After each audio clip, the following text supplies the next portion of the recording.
Hey, welcome back to my channel. This is Caroline's Closet Everyday Life with me, yours truly, Caroline Kamau. Thank you so much for stopping by. So Lessons from My Father continues, and today I want to talk about cultivating a good relationship with your children. And I hope it makes sense for you if you have a child, if you're planning to get a child, if you have nieces and nephews. This is probably a lesson for you as well.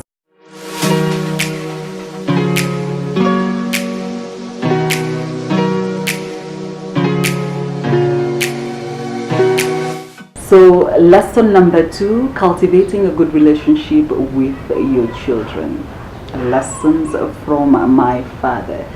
So I remember growing up, my siblings and I were very fortunate. And at that time, of course, we thought that this is what is normal, for your parents to be there for you in every step of the way.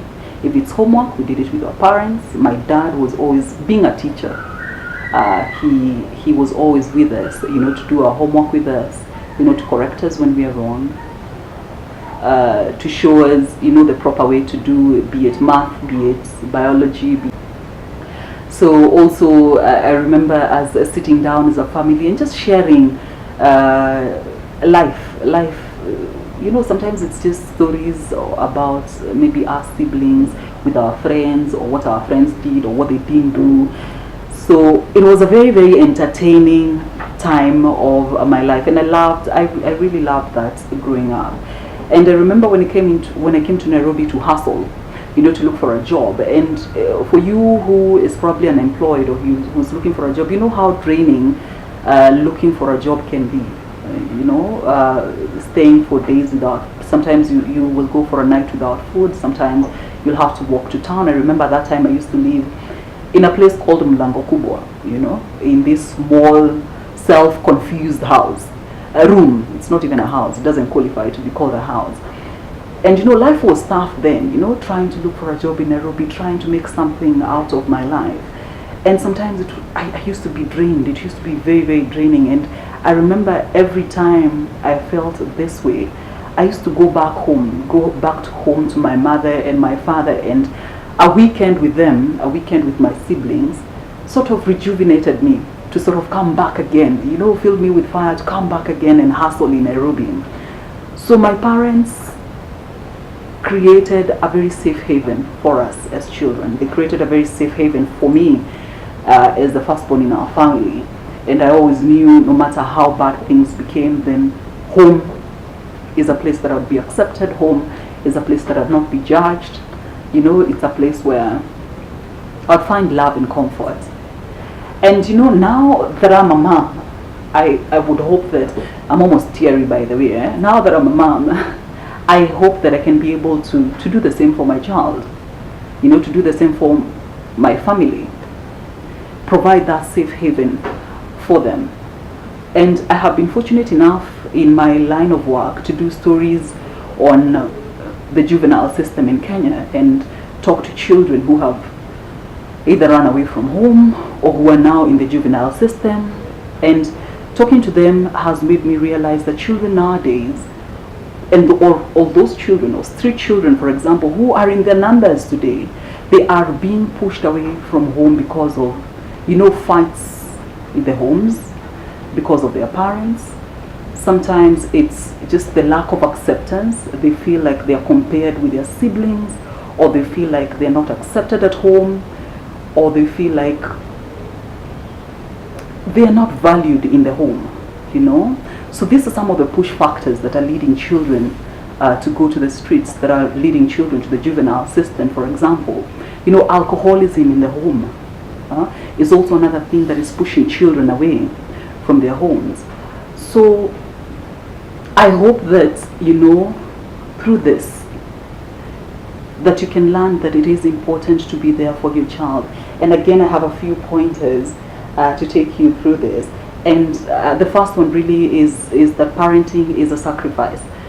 And I know my dad, and I talk about him because I think he's influenced my life a lot. I think he's one of the greatest men that has ever lived in this world. And I just don't say it because he's my father. I say it because I believe in my heart that he's really, really, really a good man. And I know my dad, and like every other man, he had friends when we were growing up. He still has those friends even today. But he was able to say, you know what? There's a time for everything. There's a time I need to sacrifice for the sake of my children. And I realize children are not in your life for so long. Children are probably in your life for the first 13 to 14 years. When they've gone to secondary school, then they start forming their own judgment on things. They want to be alone with their friends, you know. So you have a very short duration of time with your children. So it's important to ensure that you sacrifice your time. To go for your nyamachoma with your friends. It's okay to go do drinks with your friends. But it is equally important to be there for your children. And you must realize that at some point in your life, there's things you have to sacrifice. And if it means sacrificing your friends for the sake of your children, this is one of the most important jobs you're ever going to do in your life, parenting. So make that sacrifice. It is important. Your children will thank you later. You will be happy that you raised people who can be independent, I mean. Kids are faced with so many challenges today. It's important to be a parent, yes, but it's important to be a friend as well. So be there for your child, cultivate good relationships with your child, try to have one-on-one with your children. And sometimes there's for me and my daughter, we do dates, you know, mommy and daughter dates. And when I say dates, does not mean that we go spend 3,000 shillings on this date. Sometimes it's just walking on to our shopping center, sitting at an eatery and spending 200 shillings. I'll take my mug of chocolate and she will take, you know, a hot dog that is 120 and my mug is about 100 shillings. And with 220, we'll bond about, you know, her friends in school. You know, the way she's now learned how all her friends' names, the way, her friend fell, the way they laughed at that person. Those stories might sound stupid almost, but they're important to that child, you know. So, and you listening to them makes this child know that, you know, you're there for them. And so when they're faced with bigger challenges in life, it will be easier for them to come to you and tell you, you know, mommy, this is what is happening. You know, mommy, I'm faced with this challenge in school, or about boyfriends, or whatever it is that kids talk about, you know, as they grow older in life. So lesson for today is spend time with your child, spend time with your children, cultivate a good relationship with your children. You will be grateful later in life, trust me. Caroline's Closet, subscribe, tell a friend to tell a friend.